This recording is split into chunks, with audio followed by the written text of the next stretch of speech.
8번 무권 대리죠. 갑은 대리권 없이 을 소유 부동산이라고 돼 있으니까 갑이 무권 대리인이고 을이 본인이고 병이 상대방이고 그렇습니다. 35페이지부터 나와 있죠. 자, 일단 동그라미 1번 병 상대방은 최고권과 철회권이 있는데요. 최고는 선악불문하고 할 수 있고 철회는 선의만 할 수 있죠. 근데 대리권 없으면 알았다고 하니까 악의죠. 악의도 최고할 수 있죠. 1번이 틀렸죠. 이렇게 나옵니다. 2번은 135조 책임을 말하죠. 37페이지에 있는데 135조 무권대리인의 책임이 성립하려면 무권대리인은 행위 능력자여야 되죠. 따라서 갑이 미성년자라면 책임이 없습니다. 3번은 본인 을이 사망했고 무권대리인이 단독 상속한 경우 추인 거절 못한다 그랬죠. 36페이지에 있고요. 4번 을이 갑으로부터 대금을 수령했습니다. 자, 본인이 갑으로부터 대금을 수령했어요. 무권대리라는 걸 알고 수령했다면 추인으로 봐야 되겠죠. 즉 묵시적 추인으로 볼 수 있게 됩니다. 5번 을의 추인은 꼭 병에게만 해야 되는 건 아니죠. 그러나 병에게 하지 않으면 병에게 대항하지 못한다라고 돼 있죠. 추인이나 추인 거절은 상대방에게 하지 않으면 상대방에게 대항하지 못한다라고 35페이지에 있습니다.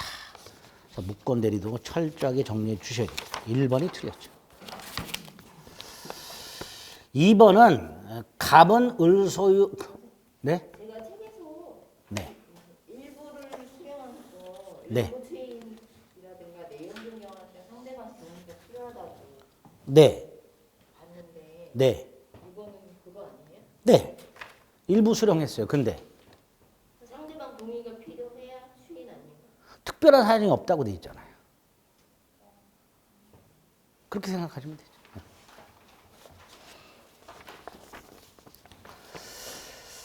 19번 갑은 그 소유 X토지의 저당권을 설정하고 금전을 차용하는 계약을 체결할 대리권을 을에게 수여했는데 을이 갑을 대리해서 팔아버렸죠.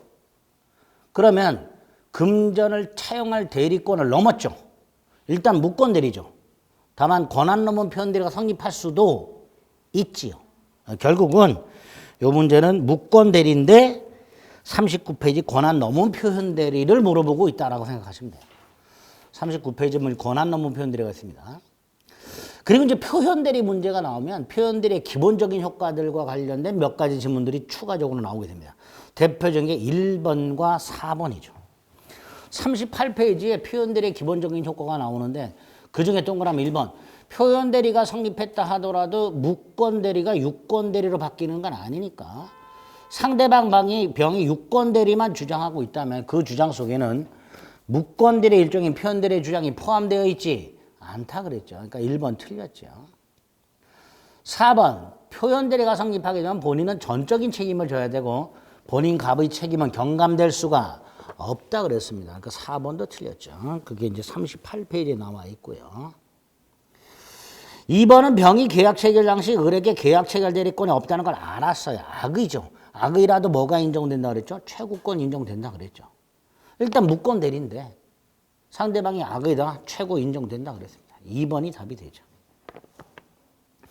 3번은 병이 계약 체결 당시 을에게 계약 체결 대리권이 없으면 알았어요. 악의죠. 악이라면 뭐 하지 못한다. 철회하지 못한다. 3번 틀렸고요. 5번은 39페이지에 있죠.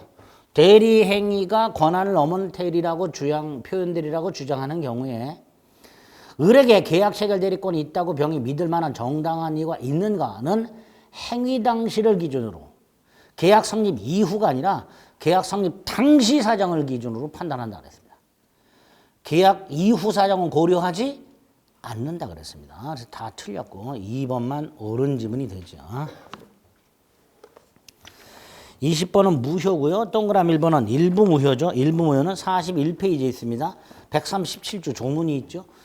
법률행위의 일부분이 무효일 때 원칙적으로 그 전부를 무효로 하되 다만 무효 부분이 없더라도 나머지만이라도 하였을 것이라고 인정될 때는 나머지는 무효가 되지 않는다. 137조 조문이고요.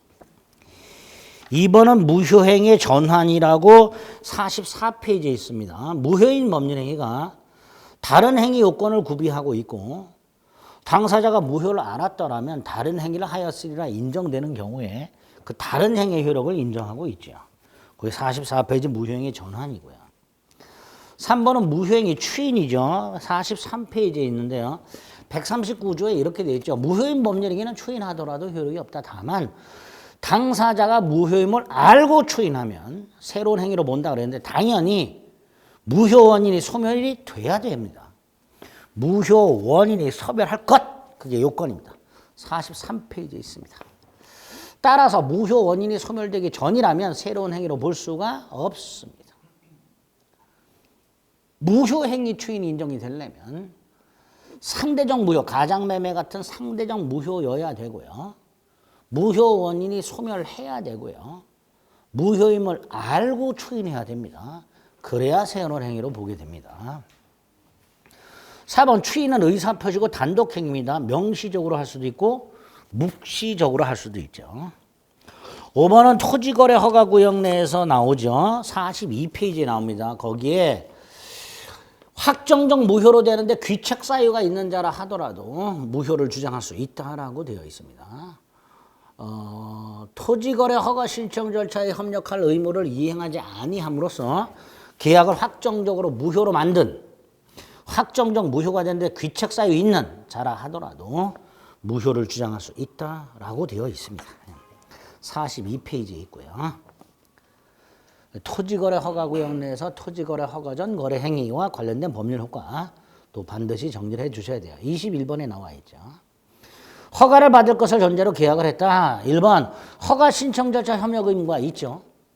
당연히 청구할 수 있고요. 소송상 청구할 수도 있죠. 소송상 청구를 줄여서 소구라고 하죠. 소구. 허가 신청 절차 협력 의무를 이행하라!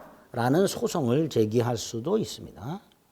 다만 2번 허가 신청 절차 협력 의무가 계약상 의무는 아니죠. 채무는 아니라 그랬어요. 따라서 계약 자체로 해제할 수는 없습니다. 3번 각과 을이 허가 신청 절차 협력 의무를 이행하지 않겠다는 의사를 명백히 표시하면 확정적 무효가 된다 그랬고요. 4번은 아까 사기에서도 봤죠. 유동적 무효 상태에서도 사기가 있었다면 사기를 이유로 취소할 수 있고 허가 절차 협력 의무를 면할 수 있다 그랬습니다. 5번 토지거래 허가구역 내에선 절대로 중간식약 등기가 허용되지 않죠. 그러니까 만약에 허가구역 내에서 갑에서 을로 매매, 을에서 병으로 미등기 전매, 이 깡글이 무효죠. 깡글이 확정적 무효죠. 유동적 무효도 아니고. 따라서 병은 을이나 을을 대위하여 갑에게 허가 절차 협력을 청구할 수가 없죠. 확정적 무효가 되기 때문에. 그래서 5번이 틀린 질문이 되죠. 그래서 41페이지, 42페이지에 있는 허가 절차 협력, 토지거래 허가구역 내 허가 전 거래 행위와 관련된 내용들을 철저하게 봐주셔야 됩니다. 판례를 달달달 암기하다시피 하셔야 돼요. 22번에 취소가 나와 있죠. 취소 중에서 동그라미 1번은 취소할 수 있는 행위 추인이죠. 46페이지에 있죠. 자, 취소할 수 있는 행위의 추인은 취소권자가 취소할 수 있는 행위를 취소를 하기 전에 취소하지 않겠다고 취소권을 포기하는 거죠. 단 취소 원인이 소멸한 상태에서 해야 되죠. 근데 예외가 있었죠.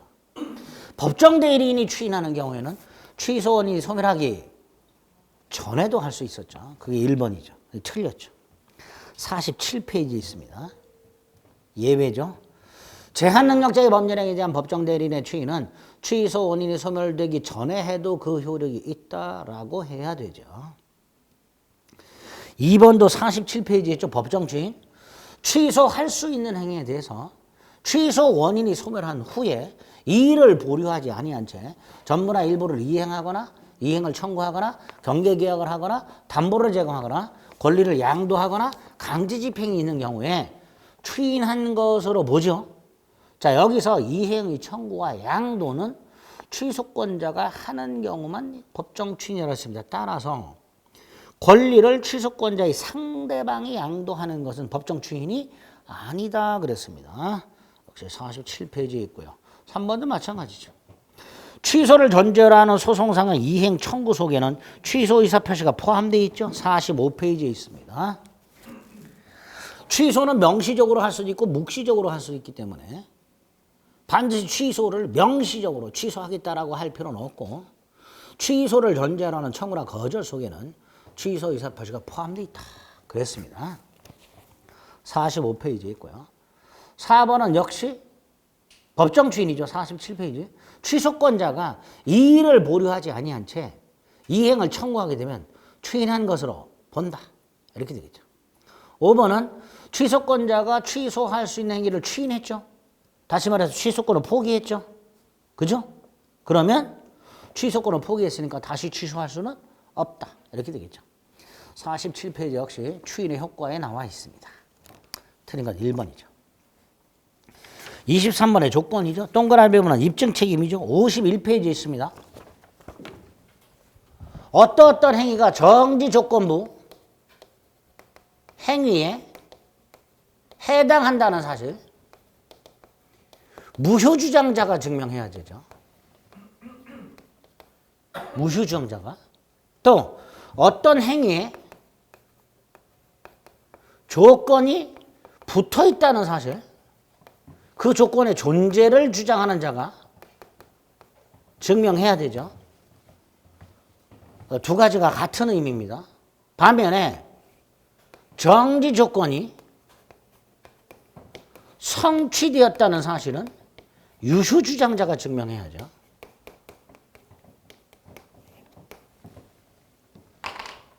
암기하자 그랬습니다.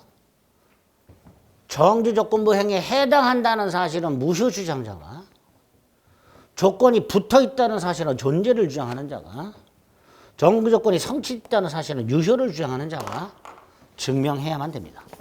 해당무, 붙어 존재, 성취됐슈 이렇게 되는 거예요. 그러면 23번에 1번 조건이 붙어 있다라고 돼 있으니까 두 번째 줄 존재를 주장하는 자가 증명해라 이렇게 되는 거예요. 어떤 의미인지 이해 안 하셔도 됩니다. 암기하자. 조건이 여기 보세요. 조건이 붙어 있다는 사실 누가 증명해라? 존재를 주장하는 자. 1번이 옳은 지문이 되죠. 2번하고 5번은 50페이지에 있죠. 2번 조건 성취가 미정한 권리 의무도 처분, 상속, 보존, 담보로 할 수 있다죠. 5번은 정조건 성취 효력은 원칙적으로 장래허죠. 정조건 성취한 때부터 효력이 생기고 해지조건 성취한 때부터 효력을 잃죠. 그런데 147조 3항에서 당사자가 조건 성취 효력을 소급하게 할 의사를 표시한 때에는 그 의사 표시에 의한다. 즉 소급의 의사 표시는 효력이 있다라고 해야죠. 2번, 5번은 다 50페이지에 나와 있고요. 3번하고 4번은 49페이지에 나와 있죠. 151조. 3번은 불법 조건이죠. 조건만 무효가 아니라 법률행위 전체가 무효가 되죠. 조건 없는 행위가 되는 게 아니라 법률행위 전체가 무효가 된다고 그랬습니다. 4번은 조건이 이미 성취가 됐습니다. 기성조건이죠. 근데 기성조건이 정조건이랍니다. 기정조. 기성조건이 정조건이면 조건이 없는 행위. 기해무. 기성조건이 해지조건이면 무효. 불정무. 불능조건이 정조건이면 무효. 불해조. 불능조건이 해지조건이면 조건이 없는 행위로 유효. 이렇게 되죠. 다 49페이지에 나와 있습니다. 조문 위주로 봐주시면 됩니다. 옳은 것은 1번. 기한은 51, 52페이지에 나와 있고요. 특히 52페이지. 1번은 기한의 뜻이죠. 기한은 법률의 효력의 발생 또는 소멸로 효력 중요합니다. 성립이 아니고요. 법률의 효력의 발생 또는 소멸을 장래 발생이 확실한 사실, 이게 중요하죠. 그래서 1번 지문에서는 두 개가 포인트죠. 법률의 효력, 성립이 아니고 효력 발생 소멸을 좌우하는 장래 확실한 사실, 이게 기한이죠. 2번 장래 반드시 실현되는 사실이라면 실현 시기가 확정되지 않더라도 즉 불확정 기한이 되는 거죠. 내가 죽으면 같이 내가 기르던 개가 죽으면 같이 반드시 죽지만 언제 죽을지 불확실하다. 이런 걸 불확정기한이라 하죠. 3번은 51페이지에 나와 있죠. 조건과 불확정기한을 어떻게 구별할 것인가? 부간에 표시된 사실이 발생한 때는 이행하고 발생하지 않으면 이행하지 아니해도 좋다. 그러면 조건이라고 그랬죠. 반면에 발생한 때는 물론이고 발생하지 않는 경우에도 이행을 해야 한다. 그럼 정조건이 아니라 불확정기한이라고 그랬습니다. 3번이 틀렸죠. 51페이지 판례 조금 어려운 게 있습니다. 그 달달달 암기하셔야 됩니다. 4번은 다시 52페이지에 나와 있죠. 기한부 권리도 조건부 권리와 마찬가지로 처분 상속 보존 담보로 할 수 있고요. 5번 기한 이익은 채무자를 위한 걸로 추정하죠. 본다가 아니라 추정한답니다. 이럴 때 외우시는 거예요. 추정한다. 틀린 거 3번.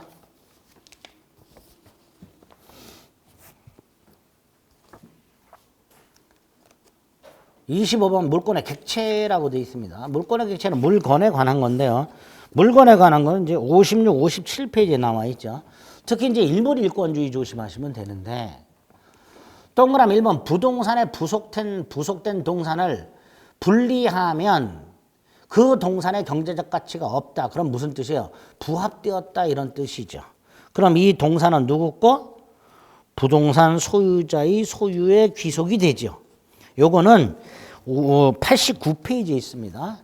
부동산에의 부합이라고 89페이지에 나와 있습니다. 25번에 2번은 57페이지에 있죠. 제가 말씀드렸죠. 돼지 100마리나 뱀장어 100만 마리를 담보로 정하고 돈을 빌리면 돼지 100마리나 뱀장어 100만 마리 전체를 하나의 물건으로 취급한다 그러죠. 그걸 집합물이라고 한다 그랬어요. 그리고 그 구성물이 변동이 된다 하더라도 기존의 양도담보권의 효력이 미친다 그랬죠. 그게 2번이죠. 그러니까 집합물, 뱀장어나 돼지에 대한 양도담보권이 설정된 후에 다시 물건을 반입했다. 나중에 반입한 물건에도 양도담보권의 효력이 미친다라고 해야 되죠. 3번은 입도라고 돼 있죠. 입도가 뭐예요? 다 익은 벼를 말합니다. 농작물이죠. 경작자가 소유권을 취득하겠죠. 4번 분필 절차를 거치지 않은 일필토지 일부의 저당권 안 되죠. 일필토지 일부에 되는 게 지상권, 지역권, 전세권이죠. 담보물권 안 되죠. 저당권은. 5번 임목에 관한 법률에서 보존 등기된 임목에 대해서는 소유권도 되고 저당권도 되죠. 명인 방법은 저당권은 안 되지만 임목 등기는 저당권 된다 그랬습니다. 다 57페이지에 나온 내용들입니다. 26번에 1번도 57페이지 물권 법정주의죠. 그 물권 법정주의에서 말하는 법률은 국회 제정법만을 말하니까 규칙이나 조례는 포함되지 않죠. 그죠? 3번은 좀 전에 봤던 거 뱀장어에 하나의 양도담보권 설정할 수 있다고 그랬습니다. 3번 틀렸죠. 2번하고 4번은 58페이지에 있죠. 종류강제, 내용강제. 2번 내용강제, 온천권 같은 거 인정 안 된다 그랬고요. 종류강제. 4번은 내용강제. 소유권의 내용은 사용, 수익, 처분권 등을 핵심 내용으로 하죠. 따라서 사용수익권 등이 영구적으로 완전히 포기된 소유권은 허용될 수 없죠. 58페이지에 다 나와 있는 내용들입니다. 5번은 59페이지에 있죠. 소유권 자체가 소멸시에 걸리지 않으니까 소유권에 기초한 물권적 청구도 소멸시에 걸리지 않습니다. 59페이지 나와 있습니다. 자, 27번은 59페이지부터 60페이지까지 나와 있는 물권적 청권 내용인데요. 물권적 청권 내용이 이렇게 사례 형태로 나오는 경우가 있다고 그랬죠. 을은 갑소유 땅을 임차하여 점유하고 있습니다. 을이 토지 임차인이에요. 점유하고 있어요. 그럼 점유권이 있을 거예요. 그런데 병이 무단으로 폐자재를 적치하고 있더란 말이죠. 그러면 갑의 입장에서는 소유권이 방해당하고 있는 거고요. 을의 입장에서는 점유권이 방해당하는 거죠. 임차권이 아니라. 임차권은 물권이 아니라 채권이라 그랬으니까 결국 갑은 소유권이 방해당하고 있는 거고요. 을은 점유권이 방해당하고 있는 건데 깜빡하기 쉬운 거 갑! 소유권뿐만 아니라 점유권도 방해당하고 있죠. 왜? 갑은 간접점유자. 그죠? 갑은 소유권 및 점유권이 방해당하고 있는 거고요. 을은 점유권이 방해당하고 있는 겁니다. 따라서 동그라미 1번 갑은 병에 대해서 소유권에 기초한 방해제거 청구할 수 있죠. 그죠? 2번 을은 병에 대해서 소유권에 기초한 방해제거 청구 못하지만 갑의 소유권에 기초한 방해제거 청구를 뭐 할 수는 있죠? 대위 행사할 수 있죠. 그죠? 보세요. 갑은 소유권에 기초한 방해제거 청구할 수 있고 을은 그걸 대위 청구할 수 있고 이렇게 되죠. 소유권은. 반면에 4번을 먼저 봅니다. 갑은 병에 대해서 점유권에 기한 방해배제 청구할 수 있죠. 을도 점유권에 기한 방해제거 청구할 수 있죠. 직접이죠. 을은 대위가 아니라. 4번 갑은 병에 대해서 점유권에 기초한 방해제거 청구할 수 있습니다. 갑이 왜? 간접점유자니까.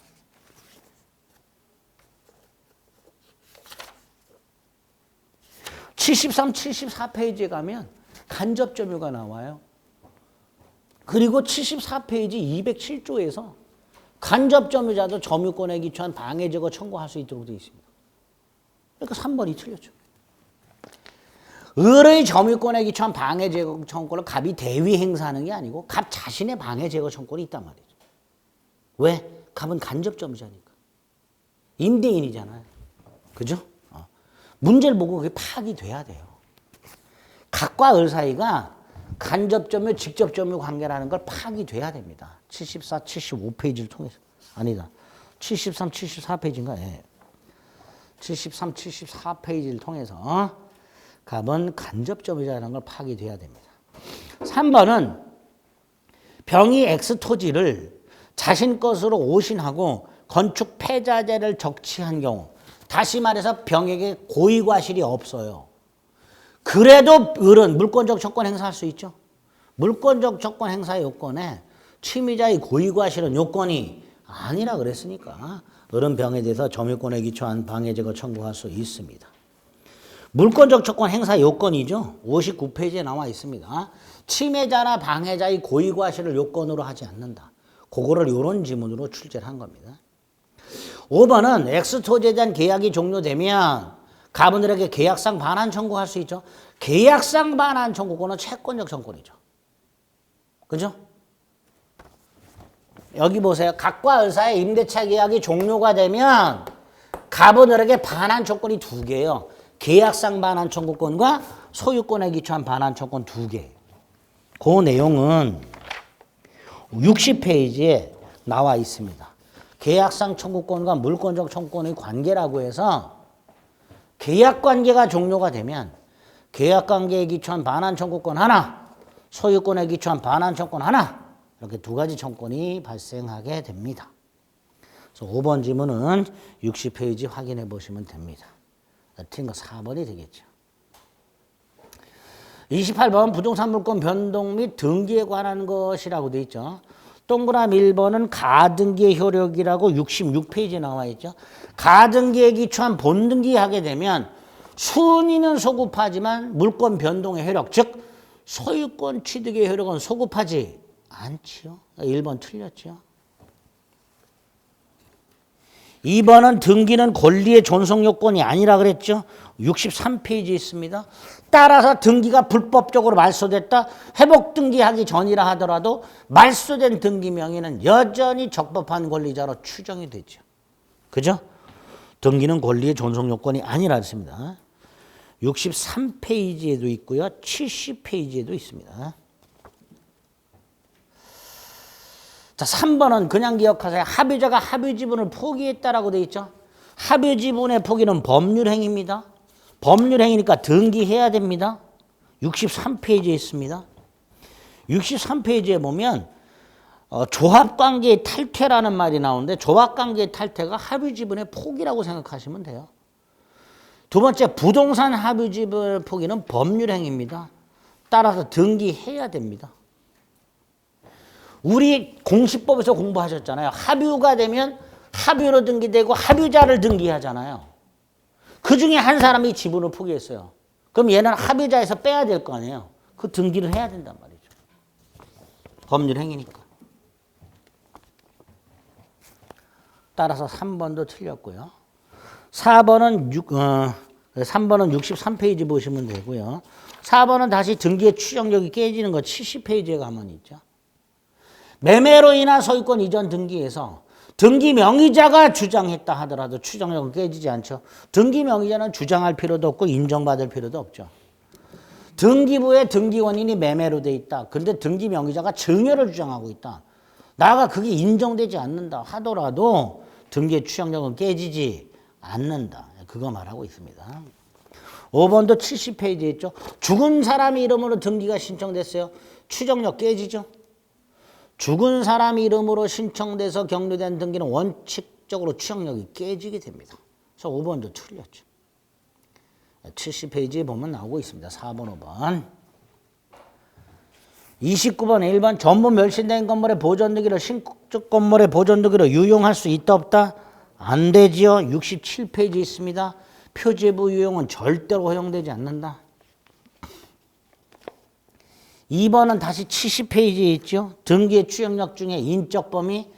현재 등기 명의는 자 매매를 원인으로 등기가 이렇게 이전이 되어 있을 때 현재 등기 명의인은 제3자에 대해서뿐만 아니라 전 등기 명의인에 대해서도 적법한 등기 원인에 의해서 소유권을 취득한 걸로 추정이 되죠. 따라서 2번의 세 번째 절 어른갑에 대해서도 등기의 추정력을 주장할 수 있다가 되죠. 3번 가등기는 추정력 인정 안 되죠. 65페이지에 있습니다. 가등기는 추정력 없습니다. 65페이지에도 있고 69페이지에도 있습니다. 가등기의 추정력이 없다는 게 무슨 뜻이에요? 3번처럼 청구권 보전 가등기가 있다 하더라도 등기를 청구할 법령관계가 있다고 추정되지는 않는다. 그런 뜻입니다.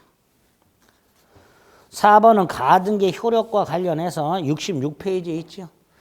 가등기 권리자가 가등기에 기초한 본등기하게 되면 가등기와 본등기 사이의 제3자 등기는 등기관이 어떻게 한다? 직권 말소된다. 5번은 역시 70페이지에 등기의 추정력. 저당권이 등기되어 있으면 저당권 외에 채권의 존재도 추정되죠. 다만 플러스 채권을 발생시키는 원인계약 이건 추정되지 않습니다. 채권을 발생시키는 원인계약이 뭐가 있을까요? 돈 빌리는 계약. 근데 채권 발생 원인이 돈 빌리는 것만 채권 발생 원인인가요? 매매대금 채권도 있고요. 공사대금 채권도 있고요. 물품대금 채권도 있잖아요. 그러니까 계약까지 추정되는 건 아니야. 저당권이 등기돼 있다. 아, 채권이 있구나. 그 채권이 플러스 빌린 거구나까지 추정되진 않는 거예요. 그냥 채권이 있다라는 것까지만 추정되는 거지 그게 빌린 돈이구나까지 추정되는 건 아니에요. 물품대금일 수도 있으니까. 그래서 저당권이 등기돼 있으면 저당권 추정되고 채권까지 추정되는데 더 나아가서 채권을 발생시키는 원인계약까지 추정되진 않습니다. 그것까지 기억하시면 되고요. 그래서 틀린 것은 1번이 되겠죠. 자, 30번 등기 추정력이 깨지는 거 다시 70페이지에 보면 나오는데 그중에서 기억 보존 등기 추정력이 깨지는 게 두 개가 있죠. 건물 보존 등기 명의인과 신축자가 다르다. 토지 보존 등기 명의인과 소유자로 사정받은 자가 따로 있다. 전 소유자가 양도 사실을 부정하고 있다. 기억 디귿. 그럼 보존 등기의 추정력 깨지죠. 그죠? 기억과 디귿. 니은은 등기부 기재 자체로 부실 등기비 명백한 경우죠. 분차의 합의, 분모를 초과하는 경우. 판례는 뭐라고 나오죠? 등기부 기재 자체로 부실 등기비 명백한 경우라고 나오게 됩니다. 70페이지에 다 있습니다. 그래서 기억, 니은, 디귿 다 추정력 깨져요. 그러니까 답이 5번이죠. 반면에 리을은 보세요.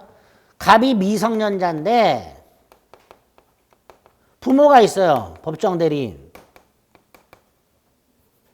그런데 미성년자 A 토지가 법정 대리인 을과 을 사이의 증여를 통해서 이렇게 등기가 넘어갔어요. 일단 등기가 넘어갔다면 적법한 원인에 의해서 등기가 넘어간 걸 어떻게 된다? 추정되겠죠. 그게 리을이에요. 미성년자가 친권자에게 증여를 통해서 등기가 넘어갔다. 일단 등기가 되면 등기는 추정력이 인정된다. 적법한 절차를 거쳐서 법정 대리인에게 증여가 됐다라고 추정된다 이런 뜻입니다. 기역, 니은, 디귿은 다 추정력이 깨지는 경우 70페이지 확인하시면 되고요. 리을은 추정력이 인정된다라고 기억하셔야 됩니다. 리을도 우리 시험에 출제가 됐던 지문입니다. 추정력이 깨지는 경우는 5번이죠. 31번은 뭐죠 이거? 중간생략등기죠. 중간생략등기 67페이지 하고요. 68페이지 점유했으나 등기하지 않은 매수인까지 결합시켜서 나오죠. 왜? 보세요. 갑에서 을로, 을에서 병으로 순차 매각이 됐는데 등기는 하지 않고 점유만 넘겨줬단 말이에요. 이렇게. 그러니까 중간생략등기 문제와 요놈 등기하지 않은 채 점유하고 있는 부동산 매수인의 법적 지위 이까지 겹쳐서 나오는 거예요. 두 개를 결합해서 기억을 하셔야 됩니다. 67, 68페이지에. 그럼 기억. 갑을병사에 중간생략등기 합의가 있어요. 자, 합의가 있으면요. 여기 보세요. 직접 이전등기 청구할 수 있죠. 하지만 을의 갑에 대한 이전등기 채권이 소멸하는 것은 아니죠. 기억 틀렸죠. 니은은 을이 갑에 대한 이전등기 채권을 양도하고 그 사실을 통지한 것만으로는 병은 직접 이전등기 청구를 못하죠. 갑의 동의가 필요하죠. 니은도 틀렸죠. 디귿 합의가 없어요. 근데 등기가 됐어요. 등기는 유효하죠. 합의가 없음에도 불구하고 갑에서 병으로 등기가 되면 그 등기는 유효하다고 그랬습니다. 리을도 잘 나오죠. 을이 대금을 인상하기로 했는데 인상된 대금을 안 주고 있습니다. 갑은 대금 미지급을 이유로 병의 청구를 거절할 수 있다. 그랬죠. 대금 미지급을 이유로 병의 청구를 거절할 수 있다. 틀린 건 4번. 이렇게 되겠죠. 32번 등기청구권 68페이지부터 나와 있는데요. 등기청구는 두 종류가 있죠. 채권적 청구권과 물권적 청구권이죠. 채권적 청구권은 법률 행위를 통해서 발생하는 거죠. 매수인의 이전 등기 청구권, 지상권, 지역권, 저당권, 전세권, 설정 계약에 한 설정 등기 청구권, 621조 임차권 등기 청구권, 환매권 등기 청구권 이런 것들이 다 채권적이에요. 나아가 법률 행위가 아니라 법률 규정에 의해서 발생한 것, 즉 점유취득시 완성자의 이전 등기 청구권도 채권적이라고 했습니다. 자, 채권적인 건 원칙적으로 10년의 소멸시효 걸리죠. 그렇죠? 자, 동그라미 1번 매매로 인한 이전 등기 청구는 채권적이다. 2번 매매로 인한 이전 등기 청구는 요거 을의 갑에 대한 이전 등기 청구는 그 이전 등기 청구를 양도할 때 갑의 동의가 필요하죠. 그죠? 즉 양도가 제한된다 그랬죠. 그게 니은이죠. 부동산 매매로 인한 소유권 이전 등기 청구는 특별한 사정이 없는 한 양도가 제한되고 그 양도에 채무자의 승낙 또는 동의를 한다. 채무자가 누구예요? 채무자가 누구예요? 이전 등기 채무자 갑, 매도인을 말합니다. 매도인의 동의나 승낙을 요한다. 옳은 지문이죠. 3번 토지 일부에 대한 점유취득시가 완성된 후에 점유자가 그 토지 부분에 대한 점유를 상실합니다. 자, 매수인과는 달리 점유취득시 완성자는 점유를 상실하게 되면 그때부터 10년의 소멸시효가 걸린다 그랬죠. 그러니까 3번 틀렸죠. 즉시 소멸한다가 아니라 그때부터 10년의 소멸시효가 걸린다. 매수인은 점유를 상실하더라도 소멸시효가 걸리지 않죠. 그러나 점유취득시 완성자는 그때부터 소멸시효가 걸린다 그랬습니다. 69페이지에 있습니다.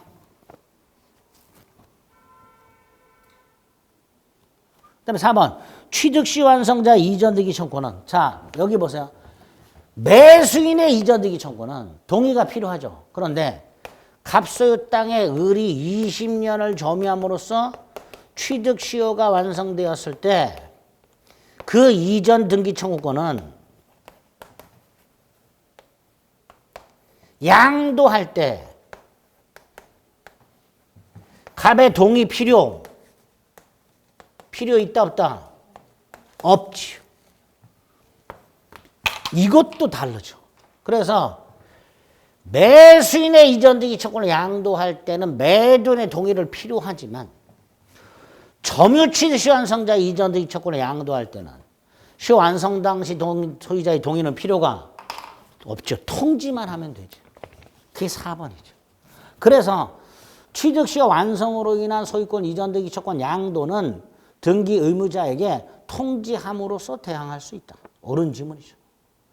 등기 의무자 갑의 동의는 필요가 없지. 그래서 2번, 4번도 구별을 꼭 하셔야 됩니다. 5번 소유권 이전 등기를 받지 아니한 부동산 매수인이라고 되어 있죠. 점유를 넘겨줬죠. 소멸시효에 걸리지 않죠. 3번, 5번도 구별하셔야 되는 거죠. 3번 점유 취득시 완성자는 점유를 상실하면 그때부터 10년의 소멸시효에 걸리고 5번 매수인은 점유를 상실하더라도 그 이전 등기 청구로 소멸시효에 걸리지 않고 구별 꼭 하셔야 됩니다. 68페이지, 69페이지에 나와 있으니까요. 33번도 68페이지에 쭉 나와 있죠. 채권적 청구권에 해당하는 등기 청구는 모두 고르라고 되어 있습니다. 제가 말씀드렸죠. 매수인의 이전 등기 청구권, 각종 설정 등기 청구권, 설정 계약에 의한 설정 등기 청구권, 환매권 등기 청구권, 임차권 등기 청구권, 또 점유 취득 완성자의 이전 등기 청구권, 기억, 디귿, 리얼 3개. 그죠? 기억, 디귿, 리얼 3개. 니은은 갑소유 땅을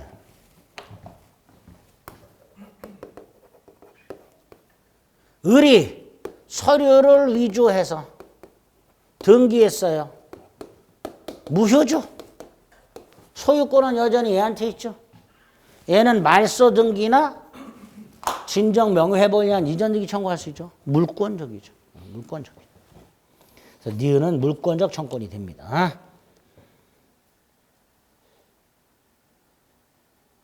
그래서 채권적인 건 기억, 디귿, 리을 3개.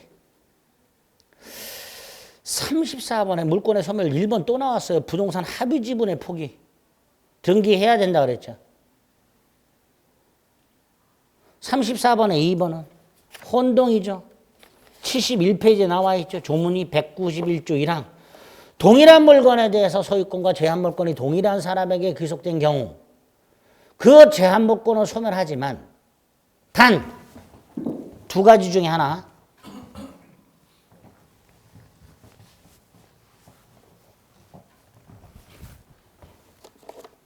갑소유 땅에 지상권자 을이 있었고 지상권이 저당권의 목적인 경우 얘가 소유권을 취득하더라도 이 지상권을 소멸하지 않지요. 누굴 위해서? 제3자 이익보호. 그죠? 또 갑소유 땅에 1번 저당권자 을이 있고 2번 저당권자 병이 있는 상태에서 을이 소유권을 취득하더라도 저당권은 소멸하지 않지요. 누굴 위해서? 본인 이익보호. 이렇게 나온단 말이죠. 그러니까 후순위 권리자가 있는 것을 본인의 이익보호라고 얘기하고요. 제3자 권리의 목적이 된 것을 제3자 이익보호라고 얘기를 합니다. 그대로 2번 지문. 어떤 물건에 대한 소유권과 그에 대한 제한물권이 동일한 사람에게 귀속한 경우에도 본인 또는 제3자 이익을 위해서 존속시킬 필요가 있다면 소멸하지 않는다. 옳은 지문이죠. 3번도 71페이지에 있죠. 임차권은 채권이고 그 임차인이 소유권을 취득하면 임차권은 소멸하지만 임차권의 대항력을 갖춘 상태에서 저당권이 설정되고 그 다음 소유권을 취득했을 때는 후순위 저당권이 있으니까 임차권은 소멸하지 않는다. 4번 이거 보세요. 지상권이 저당권의 목적일 때 지상권자가 이걸 포기하려면 요 동의받아야 되죠. 저당권자 동의 없이 포기했다가 맞아 죽는다고 그러죠. 5번은 72페이지에 있죠. 근저당권자가 소유권을 취득하면 근저당권은 소멸하지만 그 소유권 취득의 원인 무효라면 72페이지에 소멸했던 근저당권은 어떻게 된다? 부활한다. 키워드가 뭐예요? 무효, 부활. 소유권 취득의 원인 무효라면 소유권 취득의 원인 무효라면 근저당권 어떻게 된다? 부활한다. 그죠? 물권 총론의 내용입니다. 민법 총칙 문제보다는 지문이 좀 까다로워요. 다 판례이기 때문에 물권법 총론 문제가 대부분이 조문도 별로 없고 조문도 185조부터 191조까지 꼴랑 6개밖에 안 돼요. 물권법 총론이. 근데 세네 문제가 나와요. 조문에서 낼 게 별로 없어요. 다 판례야. 그러니까 지금 나왔던 지문들이 특히 물권 강론 점유권이나 뭐 지상권, 전세권 이런 데 가거나 또는 저 계약법이나 이런 데 가면 또 대리, 뭐 부관 이런 데 가면 조문이 굉장히 많이 나와요. 근데 물권법 총론은 조문이 몇 개 없어요. 다 판례. 그 판례 우리가 낱낱이 조문이라면 조문 몇 개 외우면 되는데 판례는 어디서 나올지 모른단 말이에요. 그러니까 자주 나오는 것들 위주만 정리하셔야 돼요. 너무 어려운 거 말고. 거기다가 제가 오늘 몇 개 최근에 나왔던 판례고 지문 나왔던 거 몇 개 추가해야 되는 게 있어요. 그죠? 그 정도만 정리하시고 시험장 가시면 됩니다. 아시겠죠? 자, 35번은 물권 강론 점유권이고요. 잠시 쉬었다 보겠습니다.